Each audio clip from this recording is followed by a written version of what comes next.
അന്തർ സംസ്ഥാന വാഹന മോഷ്ടാക്കൾ കൊച്ചിയിൽ പിടിയിൽ.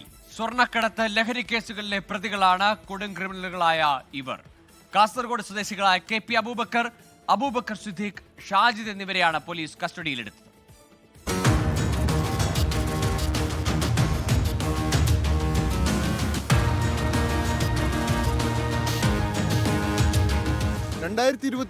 നെട്ടൂരിൽ നിന്നും മോഷണം പോയ സ്വിഫ്റ്റ് കാറുമായി ബന്ധപ്പെട്ട് നടത്തിയ അന്വേഷണമാണ് 2 വർഷങ്ങൾക്ക് ശേഷം പ്രതികളിലേക്ക് എത്തിയത്. റോഡ് മാർഗമാണ് കാർ കടത്തിയത്. ആദ്യഘട്ടത്തിൽ പ്രതികളിലേക്ക് എത്താൻ പോലീസിന് കഴിഞ്ഞിരുന്നില്ല. പിന്നീട് പല കേസുകൾ കേന്ദ്രീകരിച്ച് നടത്തിയ അന്വേഷണം പ്രതികളിലേക്ക് എത്തി.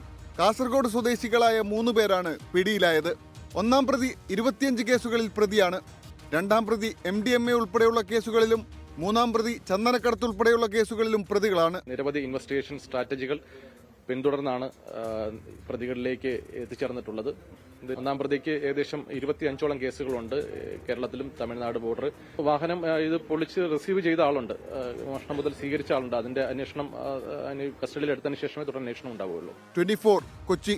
ലോകത്തെവിടെയായാലും ഏത് സമയത്തും 24 വാർത്തകളും ഓഗ്മെന്റഡ് റിയാലിറ്റി പാക്കേജുകളും എക്സ്പ്ലെയിനറുകളും വിശദമായി കാണാൻ ഞങ്ങളുടെ യൂട്യൂബ് ചാനൽ നിങ്ങൾക്ക് സബ്സ്ക്രൈബ് ചെയ്യാം.